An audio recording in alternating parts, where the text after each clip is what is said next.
if they're not there already. Well, hello. Just checking out my microphone.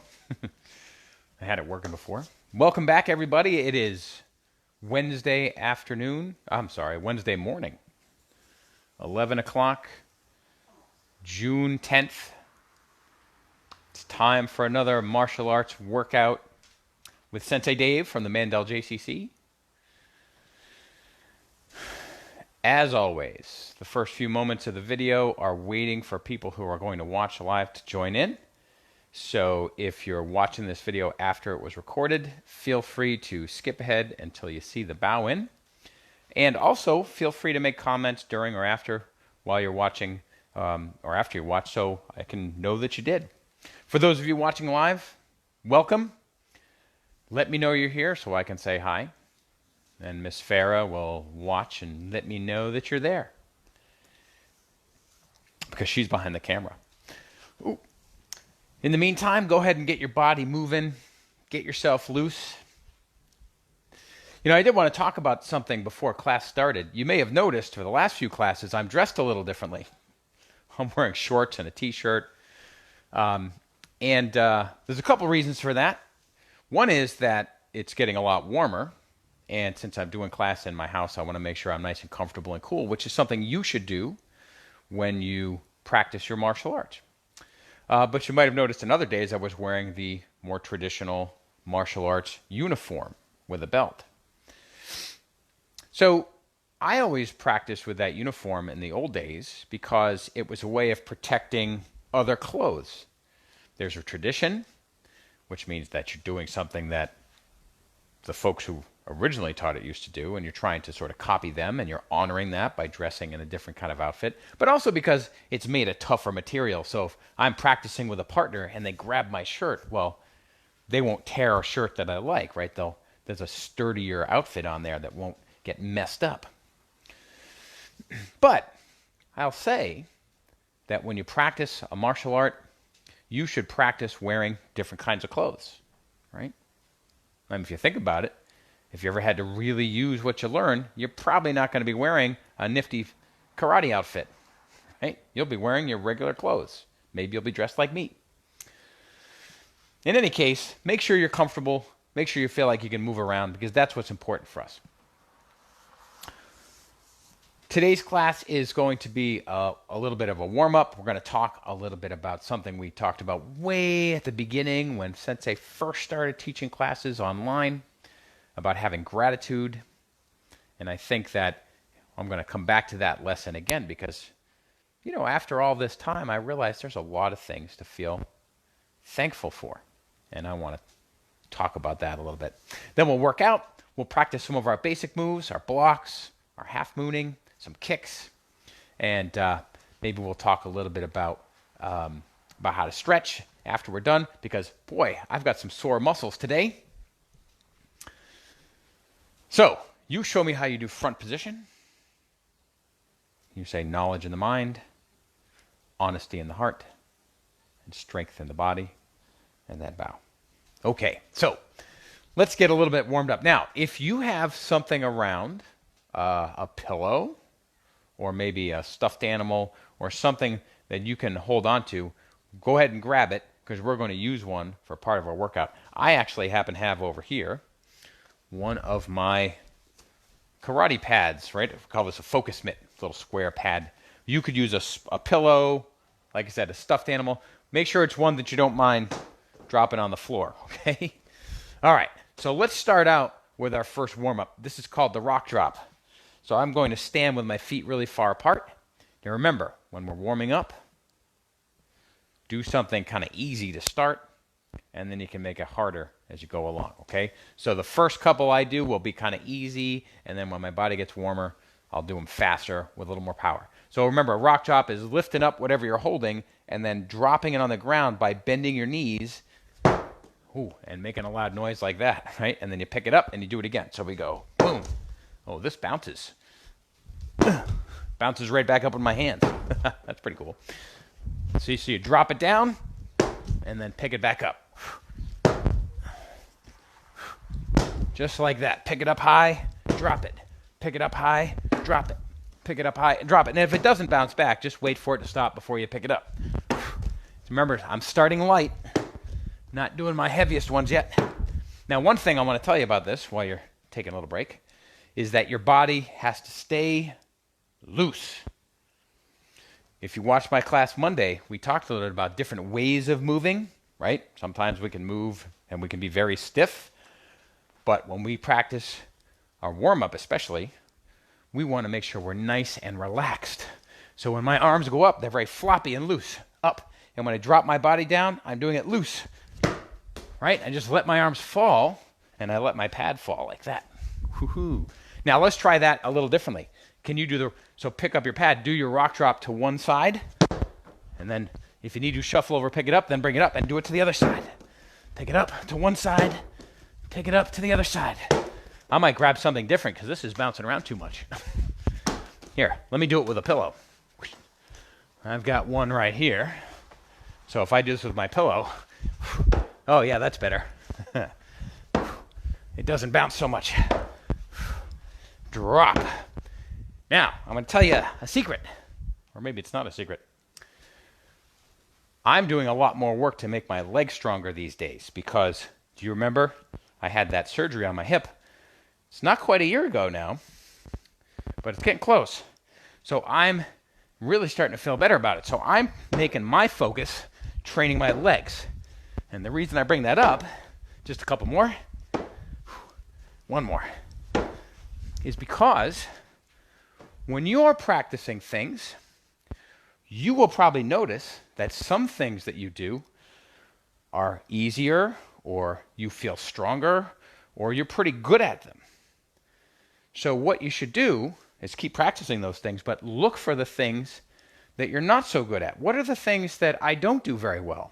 And then I want to spend some time trying to make those things better. So right now, like for me, my arms and the top part of my body feel really strong, but because of my leg, well, I need to make this even stronger. So that's what I'm going to focus on to make myself better. So if you want to be a good martial artist and you want to improve your body, you have to pick the things that you're not good at and practice those a lot more until you get better at them. Does that mean you stop practicing the things you're good at? No, not at all. Okay, let's move my pillow out of the way. I'm going to grab a chair. Okay, now remember, you don't have to use a chair, but if you have one, you can use it just like me. You can also put your hands on the wall. You can have a helper hold your arm so you can hold yourself up. And you can also lean on your couch or an armchair or something, just as long as you got something around you that you can put a hand on for balance. Okay? So let's start with some kicks. And I'm putting one hand on the chair so I can go kind of slow motion. So I'm going to turn a little side here. I'll turn this way so you can see. I put my right foot back. My left hand's on the chair or the wall or whatever I'm holding on to. I'm going to lift my knee up and straighten my leg and then bend it. And I'm just doing that nice and easy. Remember, stay loose. The hand's up here for balance so that I can reach a little higher. And for me, I want to improve this leg. So it's okay to give it a help. Just a couple more. And then we'll switch sides. I'll just flip around this way. I'm doing about 10. You do about 10 on your kicks too. That's 3. I'm just trying to warm up. Remember, when you're warming up, you do them easy to start. Just a couple more. Okay, bring your chair in front of you. If you don't have a chair, that's okay. You pick something tall that you can lift your leg over, or just imagine that there's something there, okay? And let's make circles over the chair with the leg. That's all. Nice and easy. Do 10 on one leg, and then 10 on the other. Let's see who gets done first. And don't worry if you don't do exactly 10. You do as many as you feel like you need. I'm sort of picking 10. Making a big circle over the chair.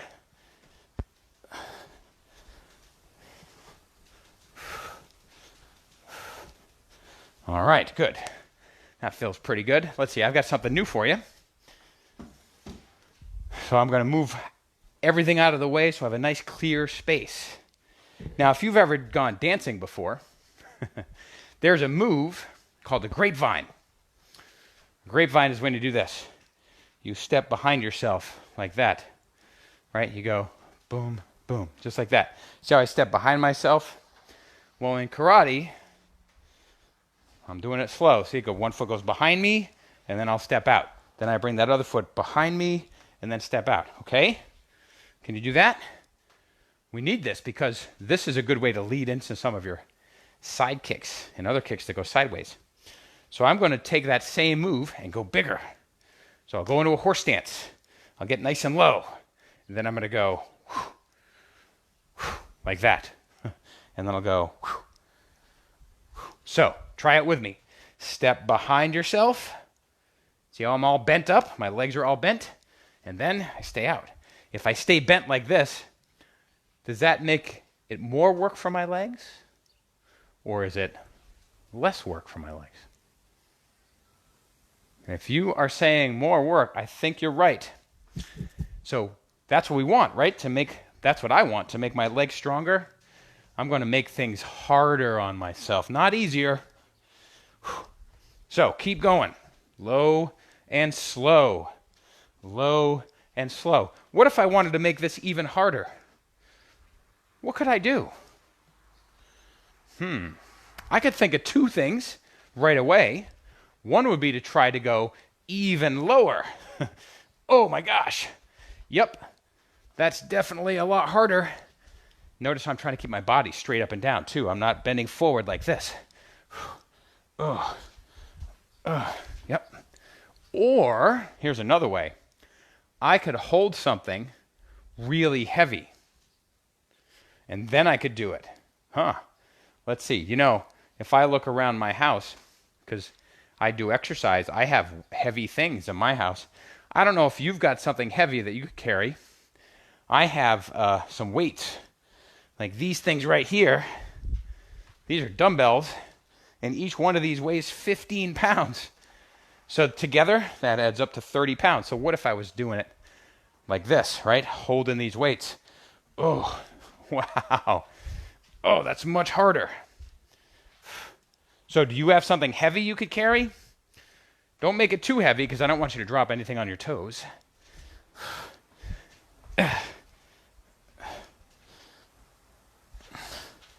Make sure it's something that won't hurt you if you drop it. Okay, I'm going to put these down. Whew. Wow, yeah, that made it a lot tougher. I could feel my legs doing more work. Okay, so let's use that and do a side kick. So here's how you put those together. If I start like this, and I step behind, now instead of just stepping out, I'm going to lift my leg up and do a kick before I put it down. Okay? So you go, step behind, side kick, put it down. Step behind, side kick, put it down. Make sure there's nothing over there for you to kick. I'm going to move my chair a little bit. And remember, we can make it good work by dropping lower. Step behind, side kick, put it down. Whew. How does it feel? How low can you get? I'll bet some of you can go a lot lower. By the way, remember, this is low and slow. Are you going slow? Could we do this fast? Yes, we could. But right now, we're trying to make our leg muscles exercise a little bit extra, right? So going slow makes it more work. Certainly makes it hard work for the muscles to keep going because they have to keep working to hold us up. Just a couple more. I'm going to go the other way one more time. And down. Okay, come on up. Whew, that feels pretty good. We could do this with another kick that goes sideways. We could do roundhouse kick, right? Can you imagine that? So if you do the low, slow grapevine and do a roundhouse kick. So now I pick my leg up. See how I move my leg differently to do that? You want to see it again? So I step behind like this, and then when I brought my leg up, I move my knee backwards, and then I swing my leg. But you could also change it one other way. So when we do the low grapevine, we went behind and then did the side kick. Well, if I go in front, oh, do you see that? Watch, I'll do it this way so you can see. Now I take my leg and go in front and then come out. And in front and then come out, right? Now, the reason I could go in front is because it makes it a little easier to take my leg right from here and go into a roundhouse kick. See? So if I go in front, I can lift my knee into roundhouse kick a little easier. Does that mean I can't do it the other way? Nope. I can do this both ways if I want. But this is a little easier because I'm already set up to roundhouse kick. Because remember, roundhouse kick is like a swing with my leg instead of a push. So with my leg, with the front leg going across, the back leg is all set up to swing around, isn't it?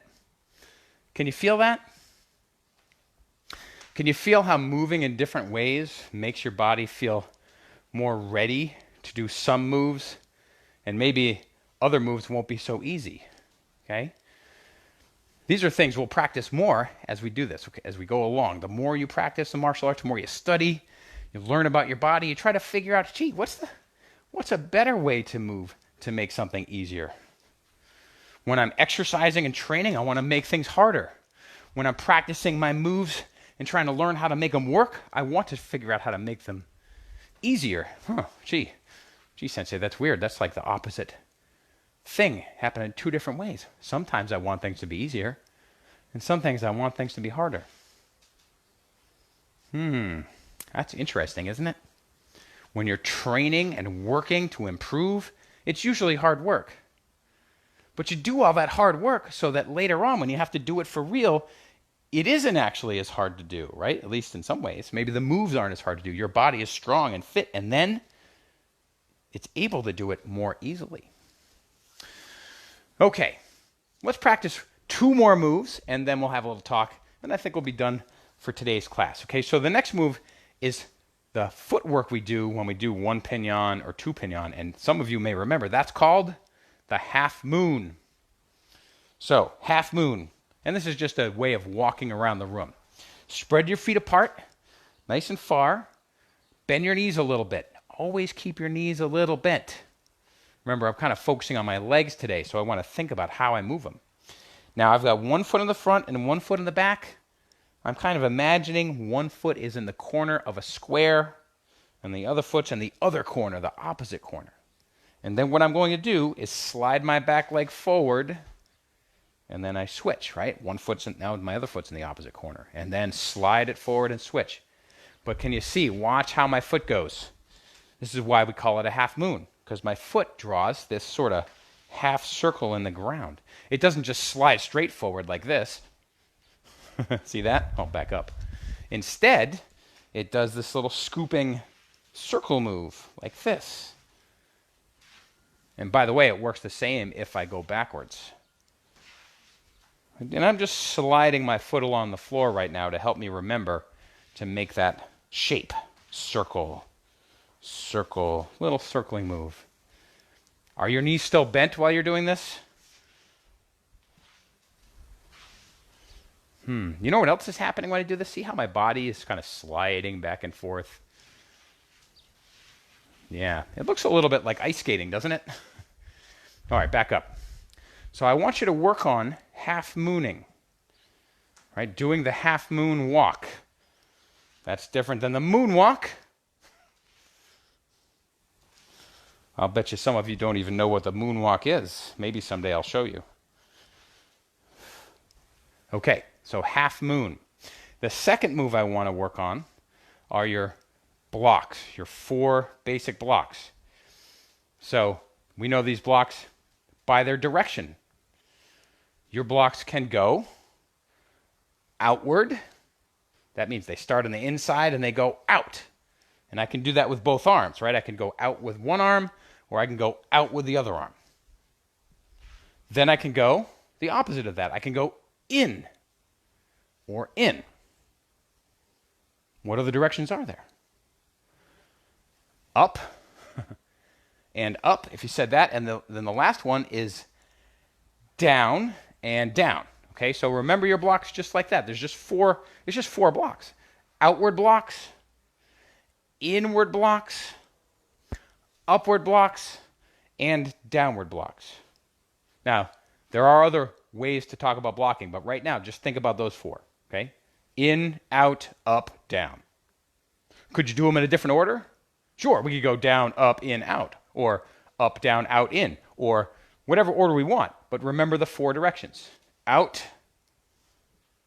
in, up, and down. Okay?